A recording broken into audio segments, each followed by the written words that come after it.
Hey guys, I'm Izzy and thank you so much for purchasing the Arc Jig. This is the first in the Build It Together series from Maker Bits. I'm super excited about this, and what we're doing here is we're giving you the fundamental pieces that you need to get started, and in this video I'll show you how to set it up, how it can be used, and ways that you can expand it and kind of make the system your own. So I'm super excited to share that with you. Let's go ahead and get started. Big shout out to Joel over at Missing Digit Woodshop for being the manufacturer on this system. He did an amazing job. It looks great. Let's go ahead and put it together and throw it on the bandsaw, see what we can do. So this fence system is pretty easy to put together. On one side of these parts, you'll see that their holes don't come through. On the other side, you'll see that they do. So with the tower on the right-hand side, the block on the left, and the holes facing up, those go together just like this. Now the edge of this side will be flush with that, with the little angle piece. And these little fellows go right here. So all those holes are places to put screws. Now, if you glue this together really well, you don't really need screws, but I like a little overkill. So I know where to put them. I'm gonna go ahead and extend the hole through so I can see it on the other side. Making sure everything's clean and there's nothing in the way. I'm just gonna use, in this case, I'm using CA gel. And I'm gonna put those together. Now I wanna be really careful that that stays square. So let me grab my square and check that. Right on the money. The next step is to install these little angle parts. Now, honestly, this is again overkill, but I like to have a little overkill on my build. So I'm gonna do the same here. I'm just gonna use CA gel or CA glue. Now, this being said, if you did this with wood glue, you definitely could. There would really be no need for screws, but I'll give that a few minutes to set up, then I'll countersink some of these holes here, add some screws, and I'll be ready to use it.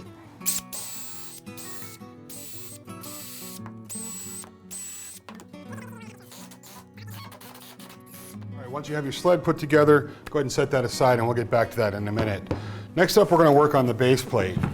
Now, these come off of CNC and the tabs are removed, but you'll want to sand the edges, and if you want to, put a small round over on the side of it, and then either leave it wood or finish it, whatever you want to do. In my case, I'm just going to leave it wood. And I think the reason we chose to make these out of wood is so you can actually screw parts down to the sleds and modify this as you need it for particular projects. Now you're going to want to drive these in. You're going to notice that one edge is a bit more rounded and the other edge has a slight bevel. The edge that's rounded, you want to keep that facing up. Now this is going to be a really tight fit. These are meant to go in kind of hard, so you'll want to use a hammer, or in my case, a Thor mallet. And you want to make sure they go all the way down. If they do happen to protrude through a little bit here, just go ahead and whack them back. After you have your pins in, you're going to want to test the fit of the groove here. Now in this case, on this one, it's a little bit snug, which is okay. And on this one, it is just about right. I still want to go ahead and sand a little bit of the milling marks out of that. So I'm going to go ahead and put it in a vise or just rest it on a bench. Then you'll want to use a scrap stick. Just wrap some sandpaper around it. Put it through the hole and just give it a light sanding. That'll help get rid of any of the milling marks. I guess it would help if I tighten my vise down a little more. And then I would recommend using a paste wax. I use Johnson's Minwax paste wax on the top, the bottom of the plates, and in the grooves, just to give it a nice smooth ride. Now on this particular kit, this one is going to be a little bit tighter. That has a lot to do with the way that CNC cuts the radius. So in this case, we're going to need to sand out a little bit more until this one slides smooth like the first one did, or until it's just a nice smooth glide across there. Now don't worry about keeping this super tight. If it gets a little bit of slop in there, that's perfectly okay. Just by the way you push on these sleds when we're using them, keeps them up against the pins in one direction or the other. So you really don't need to worry about it if it gets a little bit sloppy in there, or if you have a little bit of extra play.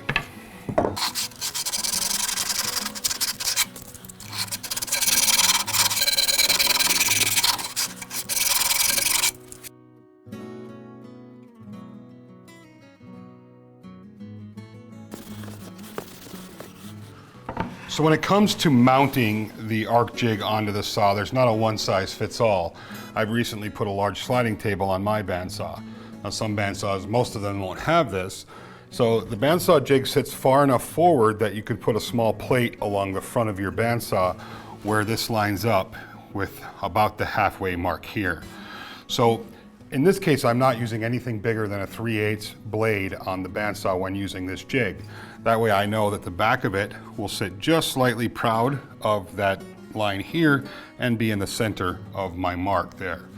So when I'm moving this, I can achieve different size arches or concaves rather, by moving this in and out with the jig in place. So if I have material on here and I want to get a smaller convex shape, I'll just move this away from that, slide the material forward, and that'll create a smaller curve, so to speak. And the reverse of that is you just take the jig and flip it around, and the larger I want a arc, I just go further away from it, and that gives me a larger arc. You can put your material on here. If you get too far away, you'll want to add a support piece, not a big deal, and then you can get that larger radius. So as you look on the arc here, you're going to see little tick marks. Now this is every 1/2 inch. So every long mark is an inch mark, every 1/2 inch is a 1/2 inch mark. So now in my case, to keep this thing so it moves the same back and forth, I'm going to put a support guide under here. I'm going to screw it right to the platform itself. It will slide across the face of my bed. In some cases you may be able to do that in the back. Put just a support piece underneath there. It'll match the back or hit the back of your bed, and that will keep your bed sliding in and out evenly from this.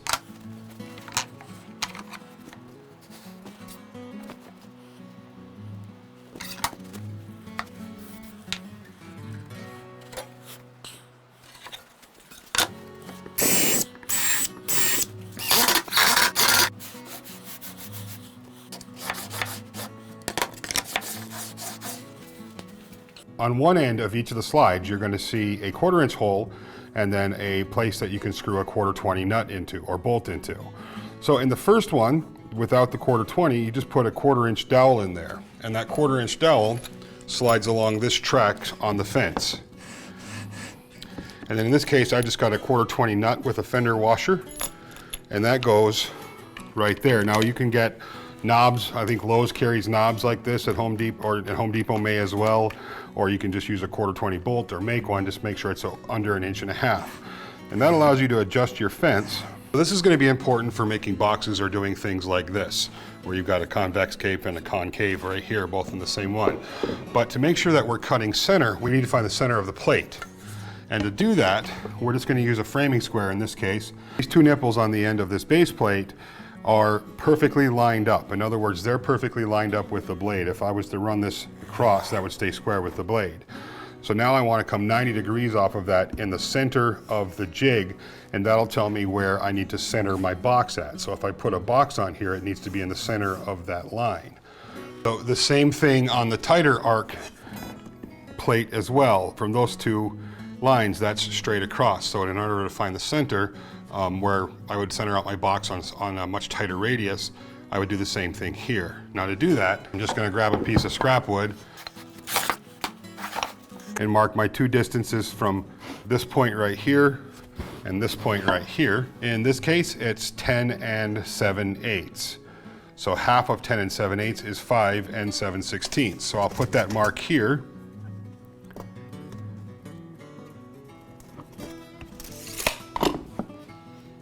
Sure I'm lined up again. Make sure it's tight up against those 2 points, and then just use a framing square, and that'll give me the center point of the base plate. Now if I have a 3-inch box, I'll know I need to come 1.5 inches over. If I have a 4-inch, and so on and so forth. This will mark the center part. If you want the cuts to be even from one side to the other, you'll want that box to be perfectly centered on the line. Now if you want it a little askew, like I have in this case where the base is a little bit bigger than the top, you'll want to move that over a little bit, and that'll give you a bit larger size on the base than it will on the top.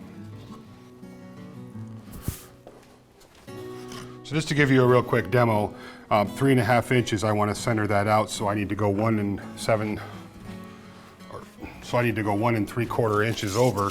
So I'm going to come over 1 3/4 inches on the box, put a little tick mark, and then I'm going to move my gauge up to where it is centered over that line. So if you can't see that, so this is 1 3/4 inches there.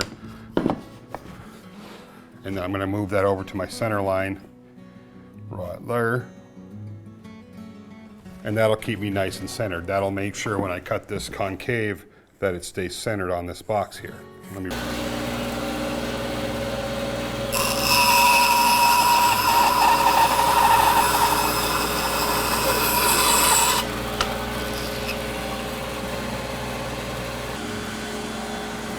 So you'll see this line right here is what I want to line up with right here at the end.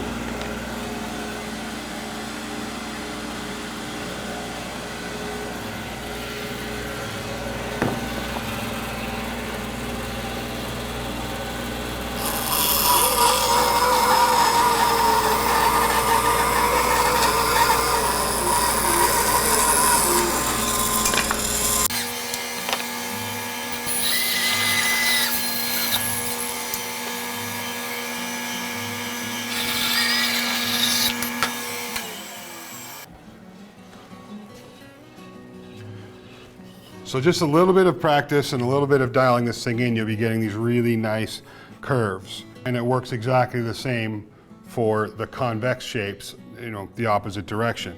Now, keeping that in mind, one of the things that you'll want to think about is the last cut on the convex will be sitting on a belly. It'll want to rock. So you can either keep one of your scrap pieces and let it sit on that, or you can just make sure it's very secure up against the fence as you complete your cut. The smaller template works just the same as the bigger template, only it gives you tighter radiuses.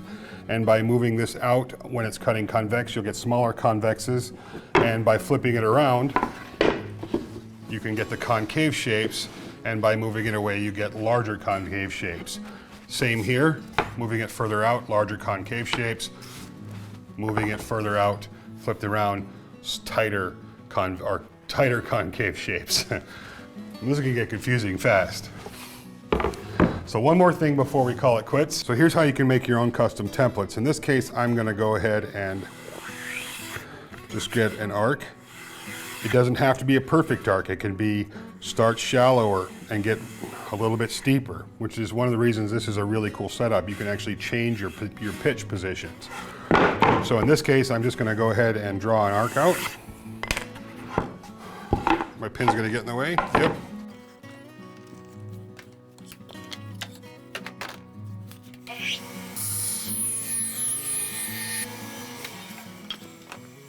I'm going to take that shape that I just made and set it on here.